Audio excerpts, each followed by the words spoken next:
Due Process, recipient of 6 Mid-Atlantic Emmy Awards. One nation under God. Under God survived a constitutional challenge. Needle exchange got a shot in New Jersey. Gay marriage made an impact, and not just in Massachusetts. And an old man doing 30 years begged an outgoing governor for clemency.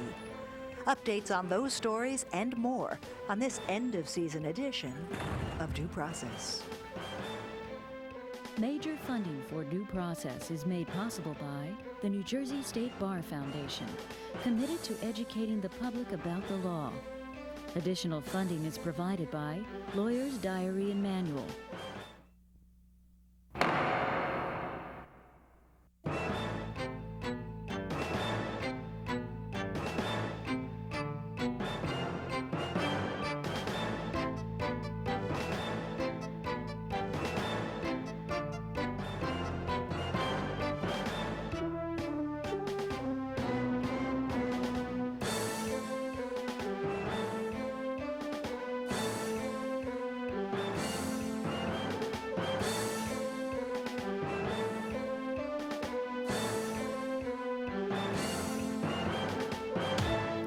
Hello, and welcome to what's become an annual tradition in our 9 years here on Due Process. I'm Raymond Brown.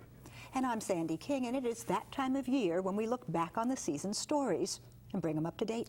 We begin with a story we've followed for years, one that's not yet seen a conclusion. When we first started talking about same-sex unions, they were only an idea, a goal of gay rights advocates.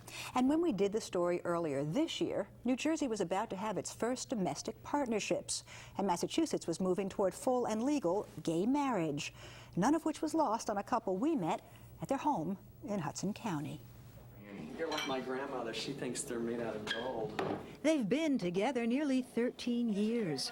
They share a life, an apartment, even a vocation. It never fails to amaze me, the irony that the state of New Jersey believes that I'm fit to act as an agent to execute marriage licenses for them, but not to receive one, not to be so licensed for myself. It's 8 o'clock. In other words, Mark is an Episcopal priest. So is Dennis. And they've both officiated at lots of weddings. But now, they want their own. Well, I'm delighted about the new legislation because it's one more step toward justice for everybody. And as you know, Lambda Legal's case has been called Supporting All Roads to Justice, Domestic Partnership in the Legislature, Marriage in the Courts. So in my point of view, that's half of our battle won. But only half. But only half. Now off. That half made real when the governor signed domestic partnership legislation into law. But still headed for the New Jersey Supreme Court, a suit designed to go much further. And Mark and Dennis are among the still hopeful plaintiffs. My name is Mark Lewis, and this is my partner, Dennis Winslow. You have serious hopes that this court will say, you know, Massachusetts was right, we're going to do the same thing? Nope. I have serious hopes that this court will say this is the right thing and we want it for New Jersey. And the hopes of gay couples throughout the state are on the New Jersey Supreme Court, where the lawsuit demanding the right to marry as a matter of equal treatment is almost sure to be decided. But on Election Day, we saw the action move nationally from the courts to the polls. 11 states had referenda aimed at outlawing gay marriage, and in every case, the bans won overwhelmingly. And gay marriage apparently made its mark on the presidential outcome, too.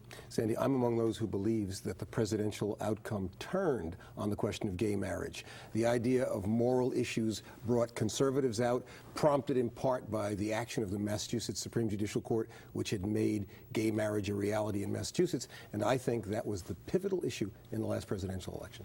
We're talking about state to state, which is how gay marriage has been decided thus far. And yet we saw this year an attempt at a constitutional amendment which would take it out of the hands of the states and say, no, this can't happen anywhere in America. So far, unsuccessful. Well, and not likely to be successful. Even within this administration, there's a split. The president having advocated it, though softly, the vice president saying, no, let's go back going state by state. Even though I'm opposed to gay marriage, I don't think it ought to be a federal amendment. An unlikely way to resolve it. Well, as we know, in part because of all of the brouhaha during the presidential debate, the vice president has a personal stake in all of this, and that he has a daughter who is gay, which may have tempered his opinion. But I think it's pretty clear that this administration does favor the amendment, at least came out fairly strongly during the campaign.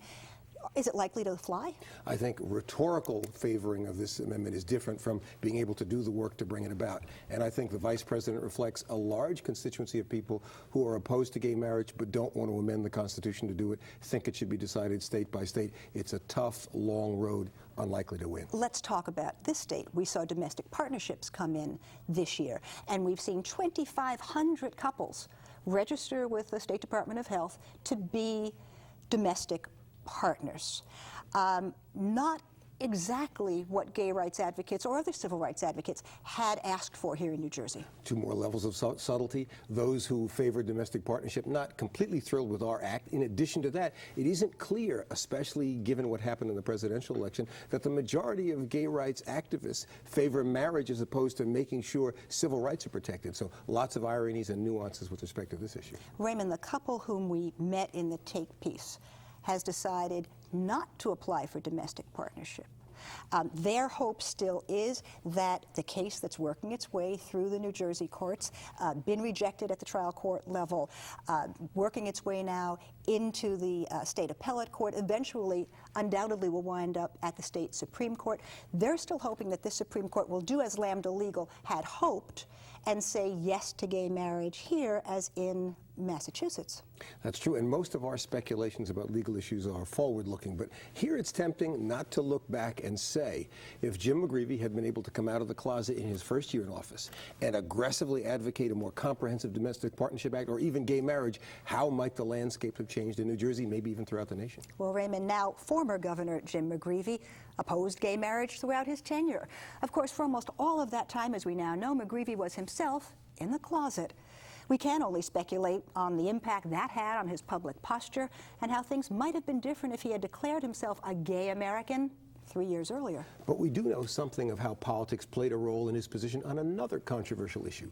He had said he favored some form of needle exchange right from the start. Still, it wasn't until he was on his way out of office that McGreevey finally made good on that old campaign promise. We did this story before the change when New Jersey was one of only a handful of states with no legal access to clean needles.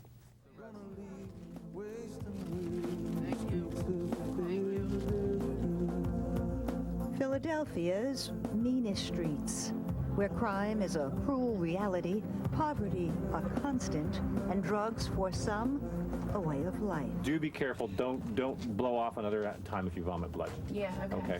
Okay. It's a drug scene not unlike what you'd find on the streets of Camden or Newark, but with one important difference. Some of us run here to the needle exchange, and why y'all run to places like that? Because really it's saving our lives. For 13 years here in Philadelphia, vans like this have been a fixture on streets like these. Vans staffed by volunteers dispensing supplies. You get cookers, clean cookers, cotton, alcohol pads. And most important, syringes. One, it's clean needles. I don't share them with anybody. And that's the idea, that since sharing needles spreads disease, especially AIDS, needle exchange just makes sense. The public health issue is you need to break the chain of transmission of disease. And you break that chain of transmission of the disease if you remove the thing that transmits the disease, and that is infected needles. But the idea hasn't had much resonance in New Jersey, at least not among state lawmakers. And the legislature has still not indicated any enthusiasm for needle exchange. It was rather by executive order that McGreevey finally opened the door to clean needles, and even then only in 3 cities.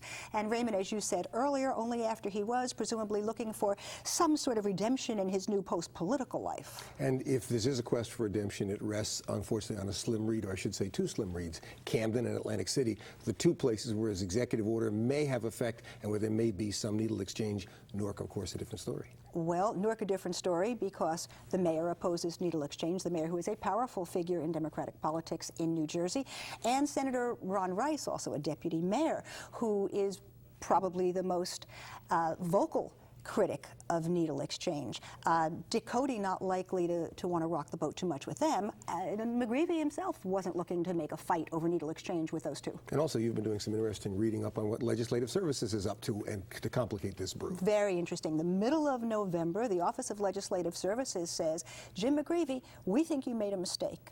You said that this was a state emergency and that what you were doing was based on this crisis. We're not sure that this constituted an emergency in the way it has to be defined to have an executive order.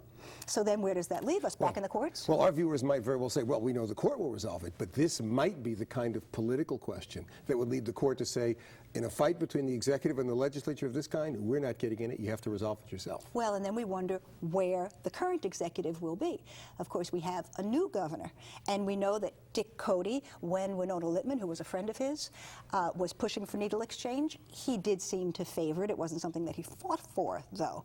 And is he likely to fight for it now when we've got all of the machinations of Democratic politics building up over the next year? So what happens to needle exchange? Do we remain among those 5 states that have no access to clean needles?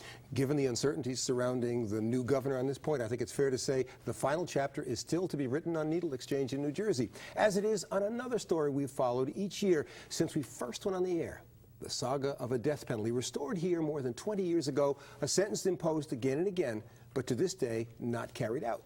When we did this piece earlier this year, opponents still were struggling to win a moratorium in the hope that a new study on the merits would lead to abolition. Today we know that over 112 death inmates awaiting execution have been found to be actually innocent of the crimes of which they were convicted. There's the retired federal appeals judge and the former state Supreme Court justice. Where we cannot, as a matter of decency, really abide or tolerate a regime where we are putting people to death. And there's even the one-time U.S. Attorney and State Attorney General, whose job it once was to prosecute death cases. Assuredly, it makes good sense to impose a moratorium in New Jersey and to have a study that addresses a lot of these questions and comes to a conclusion and making recommendations as to whether it should be continued. But while the pollsters tell us that support for executions has dropped, capital punishment still has plenty of defenders. Eventually, you throw up your hands and you say, oh, what else can we do? And though there was a fight by groups like this one, the moratorium failed. But hopes for the study are still alive, renewed by the state Senate, despite the governor's veto. There's no reason why New Jersey should lag behind jurisdictions like Illinois in terms of thinking hard about these issues, looking at the data, thinking about whether the execution of innocent people is really a possibility, and taking appropriate action. It would not be the first official panel to take on the death penalty. The last was just 6 years ago. But that commission's charge was to speed up the long process from conviction to lethal injection. 10 or 12 or 15 or 18 years. While this one would be asking a different set of questions. Well, we never did get the new study, but we did get a moratorium of a different sort, a temporary one, not based on the larger death penalty questions, but rather on problems in the way lethal injections would be administered. Okay, so then the question is, this is an area that's likely to get what the courts consider to be fixed. Once the procedural objections to lethal injection are cured, then are we back at square one? And are we any closer to a real moratorium, and why not? Well, there are a host of questions you've put out there. Maybe the first one we ought to take first, which is our Supreme Court has consistently defied expectations and in some ways baffled observers on the death penalty. While openly saying that the state constitution permits the death penalty, it has created standards for administration of that death penalty, including proportionality review. Is race or class an improper factor in the sentencing process? That has effectively meant no one's been executed and means there can almost always be a new round of appeals. And yet, Raymond, early on when our court was being accused of being an inappropriately activist court, an anti-death penalty court, there was not what we have now, which is DNA and the proof. We now know that, in fact, some innocent people do wind up in prison. Some innocent people may even be sentenced to death. And in the political arena, which is the legislature's role in this, there have been lots of arguments raised. The DNA argument, there are further issues about innocence coming out of Illinois, and also questions about what happens on appellate review. Why is it that so many death penalty cases result in reversals of convictions from below? But those tend to be arguments that are in the political or the legislative realm, and they haven't produced much in the way of change. Of course, proponents say that that's the proof that the death penalty really is okay. The fact that you've got so much review and you do have some sentences overturned means that we should keep the death penalty. It's a controversy that will continue to brew, and there'll be always unpredictable elements, but it's interesting in this area that you and I have thought for many years that there was one aspect of the death penalty in New Jersey that was predictable, and that's the question of who was going to be the first to be executed. And we were sure that that was going to be Robert Marshall. We now know not so. The number on New Jersey's death row dropped to 11 this year when Robert Marshall's death sentence was overturned. There are plans to retry his death penalty phase. But our next update has to do with a Marshall co-defendant, the inmate who calls himself the forgotten man in the Marshall case. He's doing a mandatory 30 years despite his trial judge's contention that he shouldn't be in prison, that maybe he should never have been there. Dismissed the case, charges on me. I said, I'm not guilty. And my attorney said, okay, fine, we'll go to trial. But at trial, the prosecution introduced new evidence. An investigator who told the court that Cumber had told him he did know that what Marshall and McKinnon were plotting was the murder of Maria. There was certainly no videotape, and I'm sure there was no signed statement. It was an investigator testifying from his notes or reports as to what he said that Cumber told him. Testimony that turned out to be very effective. Well, Cumber was convicted.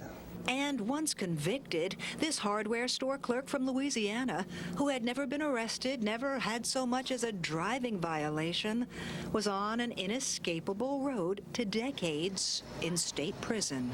The same judge who had dismissed charges against you was forced to sentence you. That's right. To 30 years.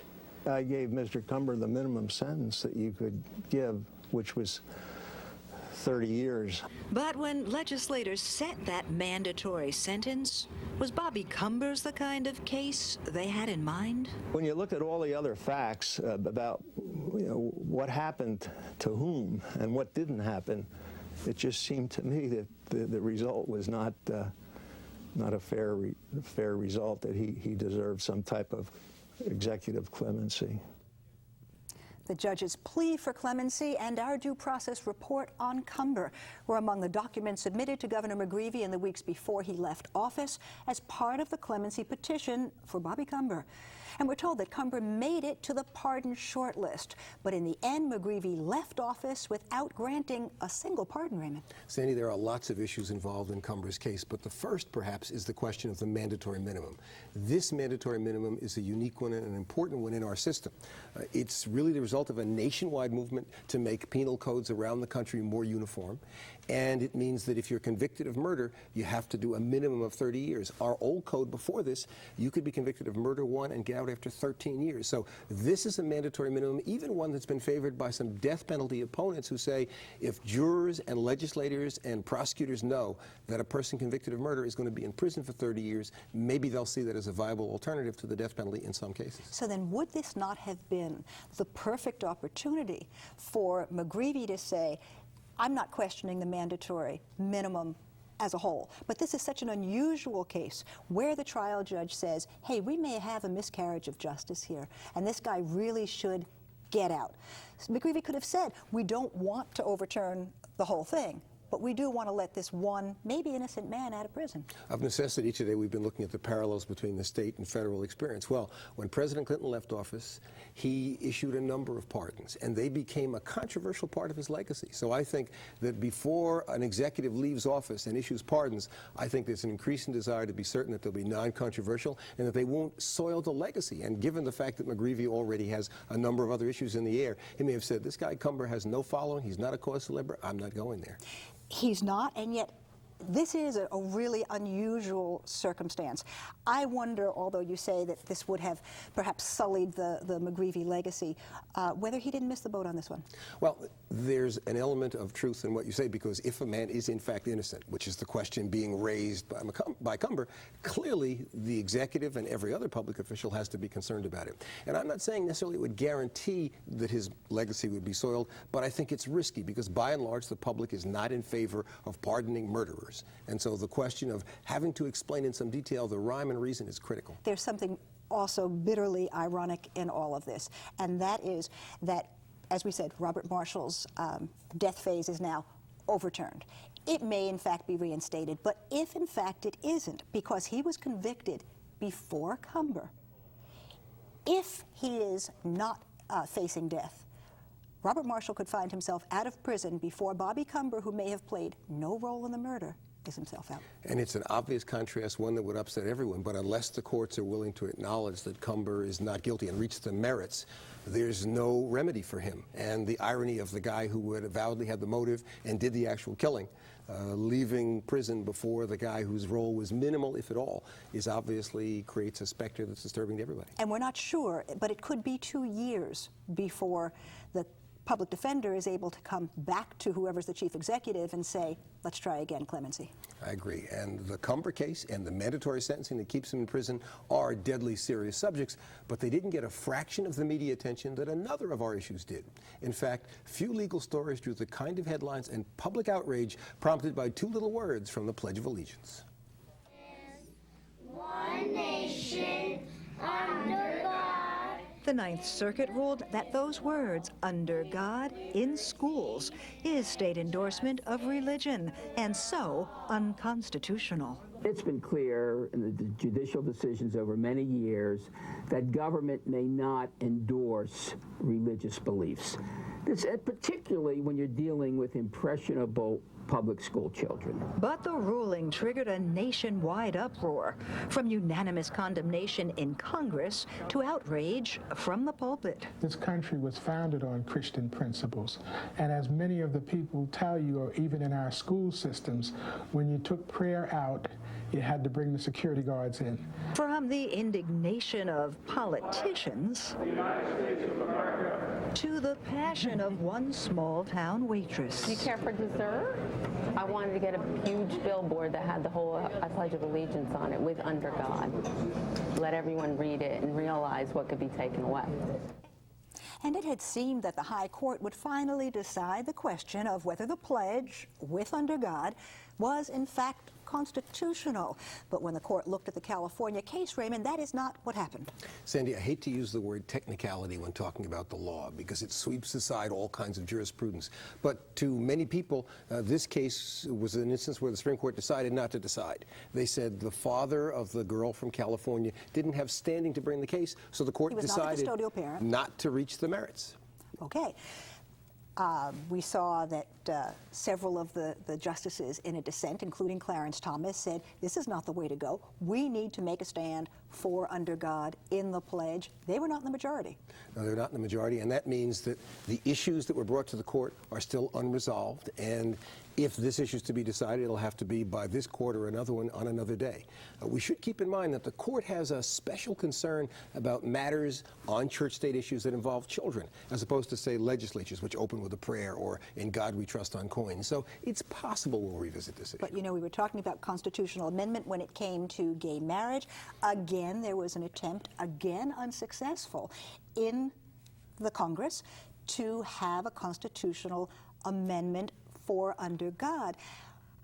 Wonder why that one wasn't successful, why they couldn't get the 2/3 when clearly this Congress was solidly behind Under God in the pledge. You know, it's hard to say. Remember, a constitutional amendment involves both the Congress and the states.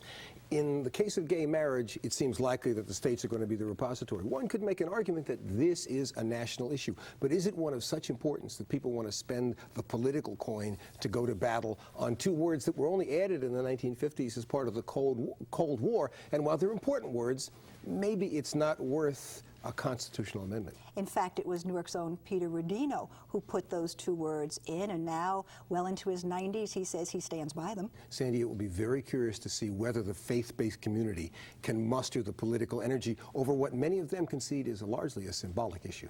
And with Under God not really decided, it may or may not just go away. But the other stories we've looked at today, gay marriage, clean needles, death penalty, mandatory sentencing, they're all likely to remain on the front burner and maybe be back on our docket next season. But in our 10th anniversary season, we'll be bringing you a whole new set of stories, cutting-edge stories of law and justice and injustice, too. So please join us every week. We're here on NGN Sundays at 9:30 and 6:30 p.m. and 11:30 on Tuesday nights. Till then, for Sandy and all of us here, I'm Raymond Brown. Thanks, as always, for watching.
Major funding for Due Process was made possible by the New Jersey State Bar Foundation, committed to educating the public about the law.